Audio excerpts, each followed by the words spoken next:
میں اپنی آج کی خطابت کا پہلا ہدیہ آپ کو دے رہا ہوں. آج کی مجلس کا اپنے بیان کا پہلا ہدیہ آپ کو دے رہا ہوں. ہم سب مجلس میں جوتیاں اتار کر بیٹھے ہیں نا. علی نے جوتیوں کا نام رکھا ہے. میرے مولا علی نے جوتیوں کا نام رکھا ہے. علی مولا نے جوتیوں کا نام رکھا ہے. علی جوتیوں کو علی مولا نے میں اپنے ساتھ علی مولا نے جوتیوں کا نام رکھا ہے. توجہ ہے, تھوڑا سا اور توجہ بڑھائیں. ہم سب جوتیاں اتار کر آئے نا. مولا علی نے جوتیوں کا نام رکھا ہے. علی جوتیوں کو دنیا کہتے ہیں. علی کے نزدیک دنیا جوتی ہے. ہم جب مجلس میں آتے ہیں دنیا چھوڑ کر آتے ہیں.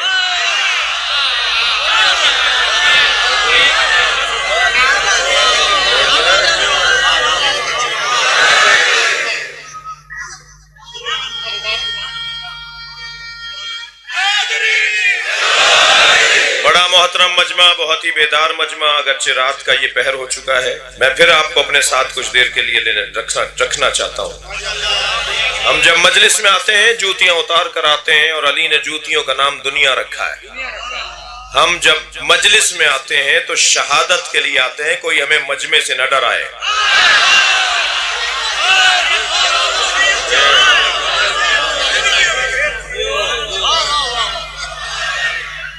ہم جی میرے مولا اپنی جوتیوں میں بند لگا رہے ہیں, ٹانکا لگا رہے ہیں. حضرت ابن عباس نے کہا کہ مولا حاکم شام کو کچھ دن تک گورنر رہنے دیجئے, جب آپ کی حکومت مضبوط ہو جائے تو اسے ہٹا دیجئے گا. امام نے فرمایا ابن عباس ان جوتیوں کی قیمت کتنی ہے؟ جی تو حضرت ابن عباس نے وہی جواب دیا جو مولا جواب چاہتے تھے. ورنہ تو ان جوتیوں کی قیمت جبریل سے کوئی پوچھے, ان جوتیوں کی قیمت آسمان والوں سے کوئی پوچھے. اگر آپ آمادہ ہیں تو ایک اور جملہ لے لیجئے. جب سرکار معراج پر گئے نا تو مقام قاب قوسین پر سرکار کو خیال آیا کہ کسی سے جوتیاں اتروائی تھی, میں بھی اتار دوں. آواز قدرت آئی, میرے حبیب جوتیوں کے ساتھ آؤ. اور سرکار معراج پر جوتیوں کے ساتھ گئے. جسے قرآن آواز دے کر کہہ رہا ہے وَهُوَ بِالْأُفُقِ الْأَعْلَىٰ, میرا نبی سب سے بلند جگہ پر تھا. تو کائنات میں سب سے بلند جگہ پر نبی ہیں جوتیوں کے ساتھ. تو اس کا مطلب یہ ہے ساری کائنات نبی کی جوتیوں کے نیچے ہے.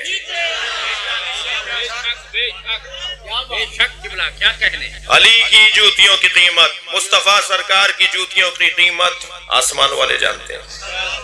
مگر ابن عباس نے وہی جواب دیا کہ جو مولا علی چاہتے تھے, جو ایسا سننا چاہتے تھے نا علی. حضرت ابن عباس نے فرمایا مولا ان جوتیوں کی کوئی قیمت نہیں ہے, کوئی نہیں خریدے گا. توجہ کر رہے ہیں؟ میں اپنے ان بچوں اور جوانوں سے ایک جملہ کہوں گا. جو علی کے چاہنے والے ہیں نا, جو مولا کے چاہنے والے ہیں, ان کا خلق و خو کچھ اور ہوتا ہے, ان کا رنگ ڈھنگ کچھ اور ہوتا ہے, ان کی چال ڈھال کچھ اور ہوتی ہے. ہم جس گھڑے سے پانی پیتے ہیں اس کا ذائقہ ہی کچھ اور ہے.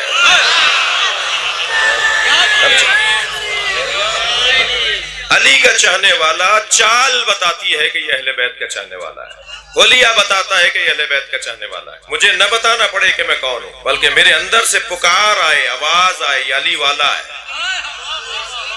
بھائی جملہ محسوس کریں گے, جنازہ پکار کے بتاتا تھا کہ مجھے علی نے مارا ہے. جی سر پر تلوار مارتے تھے, برابر کا کٹ کے گرتا تھا. دھڑ میں سے تلوار چلاتے تھے, برابر کا کٹ کے گرتا تھا. اور جب کوئی یہ جاننا چاہتا تھا نا کہ اسے مارا کس نے, تو کہتے تھے دونوں دھڑوں کو تول کے دیکھو. اگر دونوں برابر ہوتے تھے کہتے تھے علی نے مارا ہے.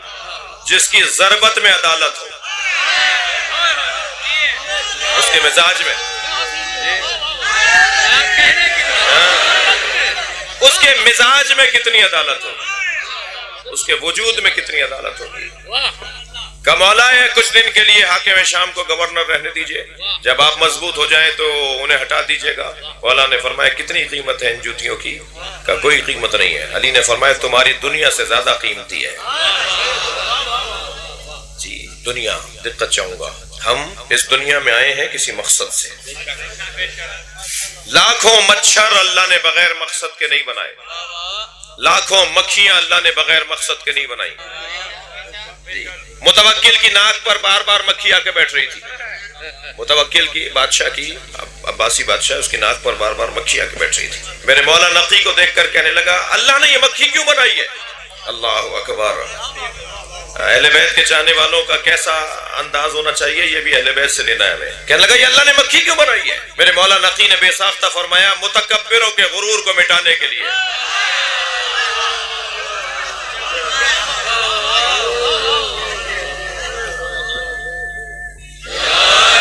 اللہ نے نہ مکھیوں کو بغیر مقصد کے بنایا، نہ مچھروں کو بغیر مقصد کے بنایا، نہ بچھوؤں کو بغیر مقصد کے بنایا۔ البتہ ذہن میں رہے جہاں بچھو ہو نا وہاں آپ کے ہاتھ میں جوتی بھی ہونی چاہیے۔ تھک رہے ہیں آپ میری باتوں سے؟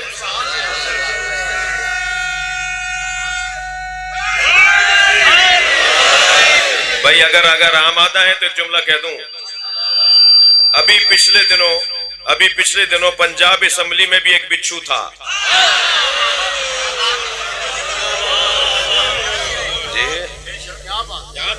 جی، سارے اراکین کو ڈس گیا، بغیر پڑھے بل پاس کر دیا۔ بعد میں سب شرمندہ ہو رہے ہیں ہم نے تو پڑھا ہی نہیں تھا۔ میں نے ایک صاحب نے مجھ سے کہا جی ہمیں معاف کر دیں، ہم نے جب احتجاج کیا یہ کیا بل ہے، یہ کیسا بل لے کر آئے ہو؟ تو وزیر قانون صاحب نے بھی ہم سے رابطہ کیا اور بہت بڑی شخصیات نے، تو ایک صاحب نے کہا جی ہم سے غلطی ہو گئی۔ میں نے کہا کیوں غلطی ہوئی؟ کہنے لگے ہم نے پڑھا ہی نہیں تھا۔ ہاتھ اٹھوایا گیا، سب نے ووٹ ڈال دیا، سب نے اپنی رائے دے دی، وہ بل پاس ہو گیا۔ تو میں نے ایک جملہ کہا، کہہ دوں یہاں؟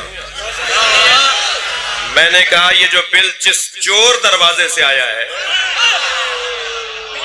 پاکستان میں جب تک ایک بھی علی کا چاہنے والا زندہ ہے کسی چور کو حاکم نہیں ہونے دے گا۔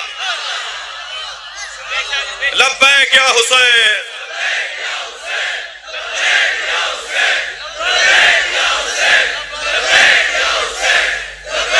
بلند تر صلوات پڑھیں گے محمد والا۔